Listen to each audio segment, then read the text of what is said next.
ತುಂಬಾನೇ ಅನುಭವಿಸ್ತಾರೆ ಗೆಳೆಯ. ಯಾಕಂದ್ರೆ ರಾಗಿ ಬಿತ್ತನೆ ರಾಗಿಯನ್ನೇ ಕೊಡುವುದು ವಿನಃ ಅಕ್ಕಿಯನ್ನಲ್ಲ. ನೀನ್ ಎಲ್ಲಿವರೆಗೂ ಉಪಯೋಗಕ್ಕೆ ಬರ್ತೀಯೋ ಅಲ್ಲಿವರೆಗೂ ಜನ ನಿನ್ನನ್ನು ಪ್ರೀತಿಸ್ತಾರೆ. ನಿನ್ನ ಅವಶ್ಯಕತೆ ಮುಗೀತು ಅನ್ಕೋ, ಆಮೇಲೆ ನಿನ್ನನ್ನು ಅವರ ಕಸದಂತೆ ನೋಡ್ತಾರೆ.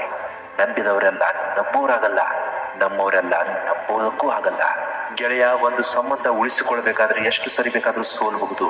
ಆದ್ರೆ ಅದನ್ನ ನಿನ್ನ ದೌರ್ಬಲ್ಯ ಅಂತ ಅವ್ರು ತಿಳ್ಕೊಂಡ್ರೆ ಆ ಸಂಬಂಧ ಮುಂದುವರಿಸುವ ಅವಶ್ಯಕತೆನೇ ಇರೋದಿಲ್ಲ. ಯಾಕಂದ್ರೆ ಮನುಷ್ಯನಿಗೆ ಸ್ವಾಭಿಮಾನ ಕೂಡ ತುಂಬಾ ಮುಖ್ಯ ಆಗಿರುತ್ತೆ. ಇನ್ನೊಬ್ಬರ ಹಂಗಲಿ ಬದುಕೋದು ಯಾವತ್ತಿದ್ರೂ ನರಕನೇ.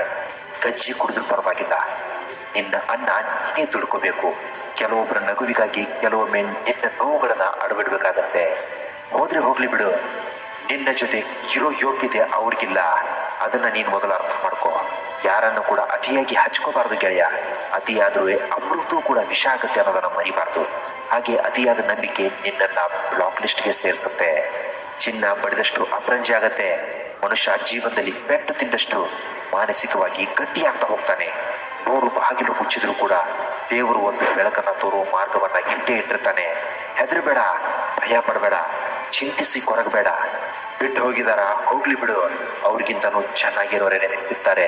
ಅವ್ರಿಗಿಂತನೂ ಒಳ್ಳೆಯವರೇ ನಿನ್ನ ಜೀವನದಲ್ಲಿ ಎಂಟ್ರಿ ಆಗ್ತಾರೆ. ನೀನು ಪ್ರಾಮಾಣಿಕವಾಗಿರು, ತಾಳ್ಮೆಯಿಂದ ಇರು.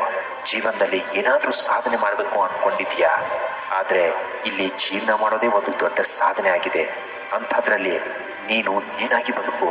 ಜೇಬು ಖಾಲಿಯಾದಾಗ ಎದುರಾಗುವ ಒಂದೊಂದು ತಿರುವು ಕೂಡ ಒಂದೊಂದು ಪಾಠವನ್ನ ಹೇಳ್ಕೊಡುತ್ತೆ. ಆದ್ರೆ ಜೇಬು ತುಂಬಿದಾಗ ಎದುರಾಗುವ ಪ್ರತಿಯೊಂದು ತಿರುವು ಕೂಡ ನಿನ್ನನ್ನ ದಾರಿ ತಪ್ಪುವಂತೆ ಮಾಡುತ್ತೆ. ನೀ ಮೋಸ ಹೋದಾಗ ಮತ್ತೊಬ್ಬರನ್ನ ದೂರುವ ಅವಶ್ಯಕತೆ ಇಲ್ಲ. ಯಾಕಂದ್ರೆ ಅತಿಯಾದ ಸಲಿಗೆ ಮತ್ತು ಅತ್ಯಮೂಲ್ಯವಾದ ಸಮಯನ ಕೊಟ್ಟಿದ್ದು ನೀನೇ ಅಲ್ವೇ. ಮೊಬೈಲ್ ಚಾರ್ಜ್ ಖಾಲಿ ಆದ್ರೆ ಮೊಬೈಲನ್ನೇ ಎಸೆದು ಬಿಡ್ತೀಯ, ಚಾರ್ಜ್ ಮಾಡ್ಕೋತೀಯ ತಾನೆ. ಅದೇ ರೀತಿ ನಿನ್ನ ಮನಸ್ಸಿಗೆ ಬೇಜಾರಾದ್ರೆ ನಿನ್ನ ಬದುಕನ್ನೇ ಎಸೆದು ಬಿಡಬೇಡ. ಸಂತೋಷವೆಂಬ ರೀಚಾರ್ಜ್ ಮಾಡಿಕೊಂಡು ಖುಷಿಯಾಗಿ ಜೀವನ ಮಾಡೋದನ್ನ ಕಲ್ತ್ಕೋ. ಕೊನೆಗೊಂದು ಮಾತು ಹೇಳ್ತೀನಿ ಕೇಳು, ಯಾವುದಕ್ಕೂ ಜಾಸ್ತಿ ಆಸೆ ಪಡಬೇಡ. ಯಾಕಂದ್ರೆ ನಿನ್ನ ಹಣೆ ಬರದಲ್ಲಿ ಏನು ಬಂದಿದೆಯೋ ಅದೇ ನಿನಗೆ ಸಿಗೋದು. ಬಿಟ್ಟು ಹೋದ್ರೆಂದು ಕೊರಗುವ ಬದಲು ಸತ್ತು ಹೋದ್ರೆಂದು ಮರೆತು ಬದುಕು. ಇಂತಹ ಮತ್ತೊಂದು ಕಂಟೆಂಟ್ ತಗೊಂಡು ನಾಳೆ ನಿಮಗೆ ತಪ್ಪದೇ ಹಾಜರಾಗಿರ್ತೀನಿ. ಚಾನಲ್ ಒಂದು ವೇಳೆ ನೀವು ಸಬ್ಸ್ಕ್ರೈಬ್ ಮಾಡಿದ್ರೆ ದಯವಿಟ್ಟು ಸಬ್ಸ್ಕ್ರೈಬ್ ಮಾಡ್ಕೊಳ್ಳೋದನ್ನ ಮಾತ್ರ ಮರಿಬೇಡಿ. ನಮಸ್ಕಾರ.